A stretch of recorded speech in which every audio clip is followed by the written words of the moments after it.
Hi friends, વર્ષ 2024માં ગુજરાતમાં સમરસ હોસ્ટેલમાં એડમિશન લેવા માટેની જાહેરાત છે તે કરી દેવામાં આવી છે. સમરસ હોસ્ટેલમાં રહેવાનું અને જમવાનું એકદમ ફ્રીમાં આપવામાં આવતું હોય છે. તો જે પણ વિદ્યાર્થીઓ લાયકાત ધરાવતા હોય એ તમામ વિદ્યાર્થીઓને સમરસ હોસ્ટેલમાં અરજી છે તે કરવાની હોય છે. તો આ જે નોટિફિકેશન છે એ તમને આજના ન્યૂઝપેપરમાં મળી જશે અને ઓફિશિયલ વેબસાઇટમાં પણ જલ્દીથી જ અપડેટ છે તે કરવામાં આવશે. તો વિગતવાર જે આની જાહેરાત છે એની માહિતી આપણે જોઈ લઈએ. તો સમરસ હોસ્ટેલમાં વર્ષ 2026માં એડમિશન માટે કયા વિદ્યાર્થીઓ અરજી કરી શકે? એક તો છે એસસી એટલે કે અનુસૂચિત જાતિ કેટેગરીમાં આવતા હોય, એસટી એટલે કે અનુસૂચિત જનજાતિ કેટેગરીમાં આવતા હોય, ઓબીસી એટલે કે સામાજિક અને શૈક્ષણિક રીતે પછાત વર્ગમાં આવતા હોય અને ઈડબ્લ્યુએસ અથવા તો ઈબીસી એટલે કે આર્થિક રીતે પછાત વર્ગમાં આવતા હોય એ તમામ વિદ્યાર્થીઓ સમરસ હોસ્ટેલ માટે અરજી કરી શકે છે. કયા અભ્યાસક્રમો માટે અરજી કરી શકો છો? તો એક તો યુજી એટલે કે સ્નાતક કોર્સ માટે, પીજી એટલે કે અનુસ્નાતક કોર્સ માટે અને અન્ય ઉચ્ચ અભ્યાસક્રમો જેમ કે માસ્ટર કોર્સ હોય, બીએડ હોય વગેરે કોર્સ માટે પણ તમે અરજી છે કરી શકો છો. સમરસ હોસ્ટેલ છે ગુજરાતમાં કઈ જગ્યાએ આવેલી છે? તો સૌરાષ્ટ્ર અને કચ્છમાં રાજકોટ, જામનગર, ભાવનગર અને ભુજમાં આવેલી છે. મધ્ય અને દક્ષિણ ગુજરાતમાં અમદાવાદ, ગાંધીનગર, બરોડા, આણંદ અને સુરતમાં આવેલી છે. ઉત્તર ગુજરાતમાં હિંમતનગર, પાટણ અને મોડાસામાં આવેલી છે. તો આટલી જગ્યાઓ પર જો કોઈ પણ ભાઈ કે બહેન એડમિશન લેતા હોય તો આ હોસ્ટેલમાં રહેવા માટે અરજી છે એ કરી શકે છે. હવે 2026 માટે અરજી કરવાની તારીખની વાત કરીએ તો ઓનલાઈન અરજી ફોર્મ છે એ 28 તારીખથી એટલે કે કાલથી ચાલુ થઈ જશે અને ફોર્મ ભરવા માટેની છેલ્લી તારીખ છે એ 30 જૂન રહેશે. એટલે કે 30 જૂન સુધીમાં તમામ વિદ્યાર્થી ભાઈઓ બહેનો કે જે લાયકાત ધરાવતા હોય અરજી ફોર્મ ભરી શકે છે. ફોર્મ તમારે કઈ રીતે ભરવાનું રહેશે, આ વર્ષે શું નવી અપડેટ આવી છે ફોર્મ ભરવામાં, એના પર હું લાઈવ પ્રોસેસનો વિડીયો બનાવી દઈશ જેથી કરીને ઘેર બેઠા તમારા મોબાઈલની મદદથી તમે સમરસ સોશિયલ માટેનું ફોર્મ છે એ ભરી શકો છો.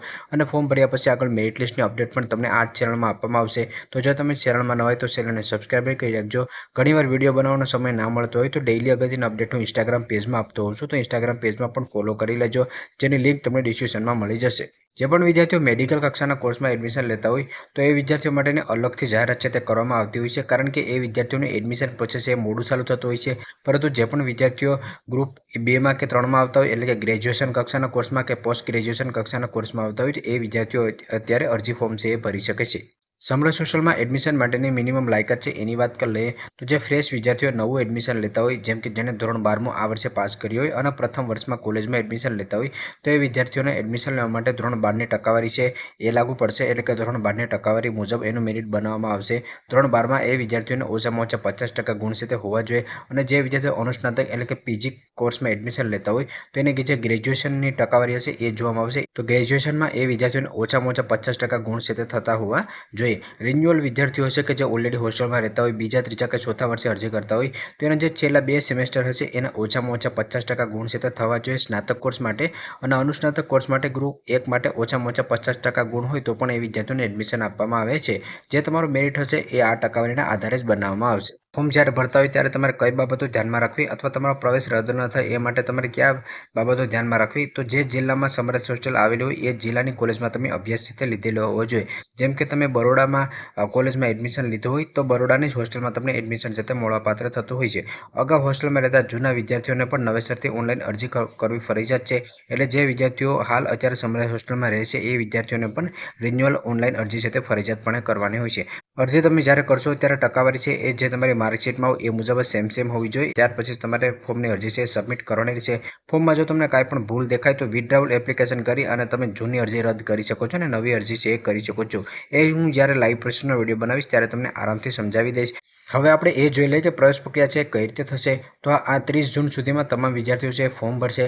ફોર્મની પ્રક્રિયા પૂરી થઈ જશે ત્યાર પછી તમારું કામ ચલાવ એટલે કે પ્રોવિઝનલ મેરિટ યાદી છે એ ડિક્લેર કરવામાં આવશે. જ્યારે પણ ડિક્લેર કરવામાં આવશે ત્યારે 100% હું તમને લોકોને ઇન્સ્ટાગ્રામ પેજમાં અપડેટ છે તે આપી દઈશ. પ્રોવિઝનલ મેરિટ લિસ્ટ છે એ ડિક્લેર થયા પછી ડોક્યુમેન્ટના વેરિફિકેશન માટે જે પણ હોસ્ટેલમાં તમે ફોર્મ ભર્યું હશે ત્યાં તમને બોલાવવામાં આવશે. એટલે કે રૂબરૂ તમારે ડોક્યુમેન્ટના વેરિફિકેશન માટે જવાનું હોય છે.